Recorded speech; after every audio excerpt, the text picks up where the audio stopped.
Selamat siang teman-teman, kami dari kelompok 4 akan menjelaskan materi tentang efek rumah kaca. Yang pertama, kami akan menjelaskan pengertian dari efek rumah kaca. Kedua, kami akan menjelaskan tentang proses terjadinya gas rumah kaca. Ketiga, penyebab timbulnya efek rumah kaca. Yang keempat, akibat yang ditimbulkan dari gas rumah kaca. Dan yang terakhir, kami akan menjelaskan solusi untuk mengatasi efek rumah kaca. Selanjutnya, saya beri waktu kepada pemateri untuk memaparkan materinya. Baik, pertama, pengertian efek rumah kaca. Istilah efek rumah kaca dalam bahasa Inggris disebut greenhouse effect. Pada awalnya berasal dari pengalaman para petani yang tinggal di daerah beriklim sedang yang memanfaatkan rumah kaca untuk menanam dan menyiram sayur mayur dan bunga-bunga di musim dingin. Para petani tersebut menggunakan rumah kaca karena sifat kaca yang mudah menyerap panas dan sulit melepaskan panas.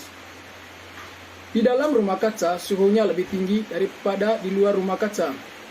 Karena cahaya matahari yang menembus kaca akan dipantulkan kembali oleh benda-benda di dalam ruangan rumah kaca sebagai gelombang panas berupa gelombang sinar inframerah.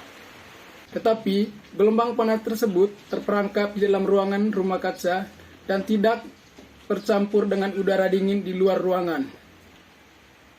Disitulah istilah efek rumah kaca muncul. Bumi diibaratkan sebagai tanaman dan kaca sebagai atmosfer bumi, di mana atmosfer ini berfungsi untuk menjaga suhu bumi agar tetap hangat walaupun di musim dingin. Gas rumah kaca. Yang pertama, uap air. Uap air adalah gas rumah kaca yang timbul secara alami dan bertanggung jawab terhadap sebagian besar dari efek rumah kaca. Yang kedua, karbon dioksida. Manusia telah meningkatkan jumlah karbon dioksida yang dilepaskan ke atmosfer ketika mereka membakar bahan bakar fosil, limbah padat, dan kayu untuk menghangatkan bangunan, menggerakkan kendaraan, dan menghasilkan listrik. Yang ketiga, metana. Metana dilepaskan selama produksi dan transportasi batu bara, gas alam, dan minyak bumi. Metana juga dihasilkan dari pembusukan limbah organik di tempat pembuangan sampah. Bahkan dapat dikeluarkan oleh hewan-hewan tertentu, terutama sapi, sebagai produksi sampingan dari pencernaan. Yang kelima, gas lain. Gas rumah kaca lainnya dihasilkan dari berbagai proses manufaktur. Campuran berfluorinasi dihasilkan dari peleburan aluminium. Hidrofluorkarbon atau HCFC22 terbentuk selama manufaktur sebagai produk, termasuk busa untuk insulasi, perabotan, dan tempat duduk di kendaraan. Lemari pendingin di beberapa negara berkembang masih menggunakan CFC sebagai media pendingin yang selain mampu menahan panas atmosfer juga mengurangi lapisan ozon atau lapisan yang melindungi bumi dari radiasi ultraviolet. Baik, saya pemateri kedua. Di sini saya akan menjelaskan proses terjadinya gas rumah kaca. Secara sederhana, proses terjadinya efek rumah kaca dimulai saat panas matahari merambat dan masuk ke permukaan bumi. Kemudian, panas matahari tersebut akan dipantulkan kembali oleh permukaan bumi ke angkasa melalui atmosfer. Sebagian panas matahari yang dipantulkan tersebut akan diserap oleh gas rumah kaca yang berada di atmosfer. Panas matahari tersebut kemudian terperangkap di permukaan bumi. Tidak bisa melalui atmosfer sehingga suhu bumi menjadi lebih panas. Yang ketiga, penyebab timbulnya efek rumah kaca. Efek rumah kaca disebabkan karena naiknya konsentrasi gas karbon dioksida atau CO2 dan gas-gas lainnya CH4 atau metan dan N2O atau nitrous oksida. HFCS atau hidrofluorkarbon, PVCS atau perfluorkarbon, dan SF6 sulfur heksafluorida. Di atmosfer yang disebut gas rumah kaca, kenaikan konsentrasi gas CO2 ini disebabkan kenaikan pembakaran bahan bakar minyak atau BBM, batu bara, dan bahan bakar organik lainnya yang melampaui kemampuan tumbuh-tumbuhan dan laut untuk mengabsorpsinya. Gas rumah kaca dapat dihasilkan baik secara alamiah maupun dari hasil kegiatan manusia. Namun, sebagian besar yang menyebabkan terjadi perubahan komposisi gas rumah kaca di atmosfer adalah gas-gas buang yang teremisikan ke angkasa sebagai hasil dari aktivitas manusia untuk membangun dalam memenuhi kebutuhan hidupnya. Aktivitas-aktivitas yang menghasilkan gas rumah kaca diantaranya dari kegiatan perindustrian, penyediaan energi listrik, transportasi, dan hal lain yang bersifat membakar suatu bahan. Sedangkan dari peristiwa secara alam juga menghasilkan atau mengeluarkan gas rumah kaca seperti dari letusan gunung berapi, lava-lava, kebakaran hutan, peternakan, hingga kita bernafas pun mengeluarkan gas rumah kaca. Selain itu, aktivitas manusia dalam alih guna lahan juga menghasilkan gas rumah kaca. Mekanisme kerja gas rumah kaca adalah sebagai berikut. Lapisan atmosfer yang terdiri dari berturut-turut troposfer, stratosfer, mesosfer, dan termosfer. Lapisan terbawah atau troposfer adalah bagian yang terpenting dalam kasus efek rumah kaca. Sekitar 35% dari radiasi matahari tidak sampai ke permukaan bumi. Hampir seluruh radiasi yang bergelombang pendek atau sinar alfa, beta, dan ultraviolet diserap oleh 3 lapisan teratas, yang lainnya dihamburkan dan dipantulkan kembali ke ruang angkasa oleh molekul gas, awan, dan partikel. Sisanya yang 65% masuk ke dalam troposfer.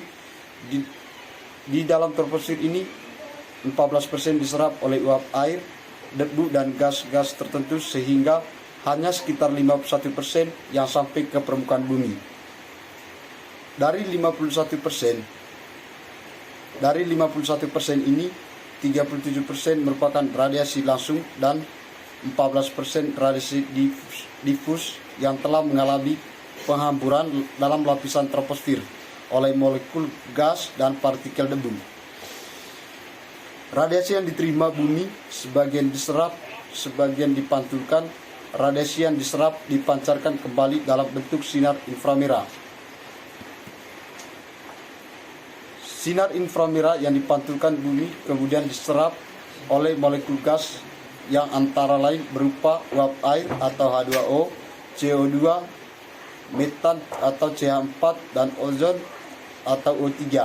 Sinar panas inframerah ini terperangkap dalam lapisan troposfer, dan oleh karenanya suhu udara di troposfer dan permukaan bumi menjadi naik. Terjadilah efek rumah kaca. Akibat yang ditimbulkan oleh efek rumah kaca. Yang pertama, dampak negatif. 1. Meningkatnya suhu permukaan bumi dan mengakibatkan adanya perubahan iklim yang sangat ekstrim di bumi. Hal ini dapat mengakibatkan terganggunya hutan dan ekosistem lainnya, sehingga mengurangi kemampuannya untuk menyerap karbon dioksida di atmosfer. Yang kedua, pemanasan global mengakibatkan mencairnya gunung-gunung es di daerah kutub yang dapat menimbulkan naiknya permukaan air laut. Yang ketiga, efek rumah kaca juga akan mengakibatkan meningkatnya suhu air laut, sehingga air laut mengembang dan terjadi kenaikan permukaan laut yang mengakibatkan negara kepulauan akan mendapatkan pengaruh yang sangat besar. Yang keempat, efek rumah kaca menjadi penyebab global warming dan perubahan iklim. Iklim di bumi menjadi tak menentu dan susah diprediksikan, sehingga mengganggu sistem penerbangan dan petani dalam menentukan masa panen. Yang kedua, dampak positif. 1. Efek rumah kaca sangat berguna bagi kehidupan di bumi karena gas-gas dalam atmosfer dapat menyerap gelombang panas dari sinar matahari, menjadi suhu di bumi tidak terlalu rendah untuk dihuni makhluk hidup. Yang kedua, dampak positif. 1. Efek rumah kaca sangat berguna bagi kehidupan di bumi karena gas-gas dalam atmosfer dapat menyerap gelombang panas dari sinar matahari, menjadikan suhu di bumi tidak terlalu rendah untuk dihuni makhluk hidup.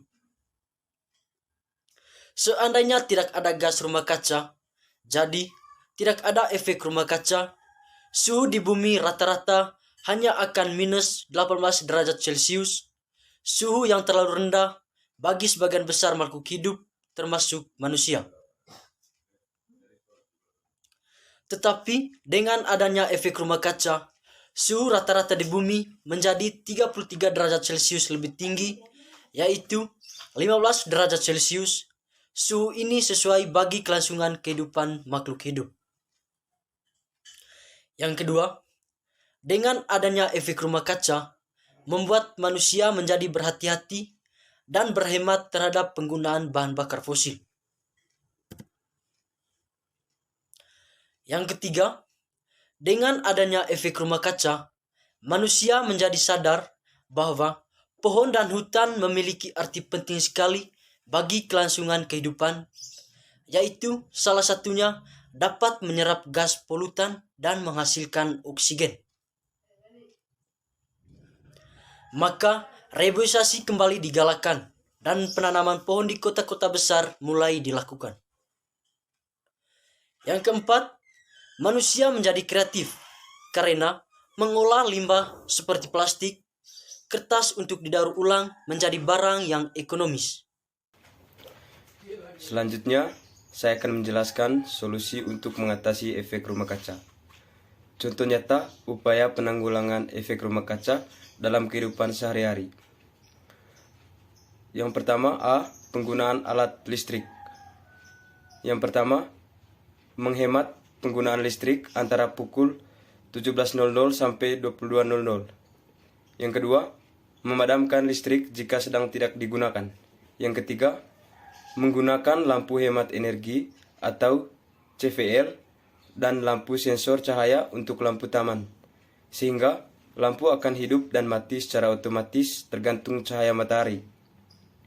Yang keempat, menggunakan timer agar televisi otomatis mati saat ketiduran. Yang kelima, memakai alat-alat elektronik dengan cara bijak sehingga dapat menghemat penggunaan listrik. Yang ke B, penggunaan kendaraan bermotor. Yang pertama, mengurangi penggunaan kendaraan bermotor. Yang kedua, mendukung petani lokal. Yang ketiga, memperbaiki kualitas kendaraan, melakukan uji emisi dan merawat kendaraan bermotor dengan baik. Yang ke C, go green. Yang pertama, untuk mengatasi pengurangan polusi udara di atmosfer, maka dapat dilakukan juga penanaman tanaman. Yang keempat, pengolahan sampah. Yang pertama, mengurangi penggunaan sampah. Yang kedua, memisahkan antara sampah organik dengan sampah non-organik.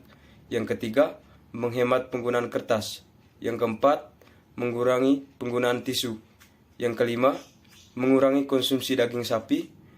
Dengan banyaknya masyarakat yang mengonsumsi sapi, maka akan semakin banyak pula sapi di peternakan sapi. Kotoran sapi menghasilkan emisi NO2 dan membusukkan kotorannya mengeluarkan gas CH4. Sehingga semakin banyak sapi, maka akan semakin banyak jumlah kotoran. Yang ke C, go green. Yang pertama, untuk mengatasi pengurangan polusi udara di atmosfer, maka dapat dilakukan juga penanaman tanaman. Yang ke D, pengolahan sampah. Yang pertama, mengurangi penggunaan sampah. Yang kedua, memisahkan antara sampah organik dengan sampah non-organik. Yang ketiga, menghemat penggunaan kertas. Yang keempat, mengurangi penggunaan tisu. Yang kelima, mengurangi konsumsi daging sapi. Dengan banyaknya masyarakat yang mengonsumsi sapi, maka akan semakin banyak pula sapi di peternakan sapi. Kotoran sapi menghasilkan emisi NO2 dan membusukkan kotorannya mengeluarkan gas CH4. Sehingga semakin banyak sapi, maka akan semakin banyak jumlah kotorannya. Yang kelima, mendaur ulang kertas, plastik, dan logam. Yang keenam, membuat kompos. Yang berikut E. Beradaptasi dengan dampak efek rumah kaca. Dengan cuaca yang tidak menentu merupakan salah satu dampak efek rumah kaca. Mulai saat ini, selalu siap sedia jas hujan, payung dan sepatu bot untuk bepergian. Bahaya efek rumah kaca mungkin sudah tidak dapat dihindari lagi.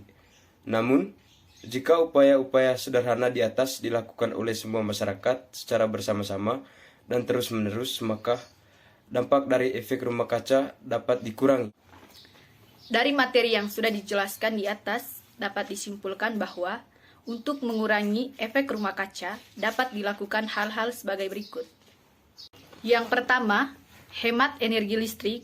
Kedua, beralih dari pupuk non-organik ke pupuk organik. Yang ketiga, menggunakan bahan ramah lingkungan.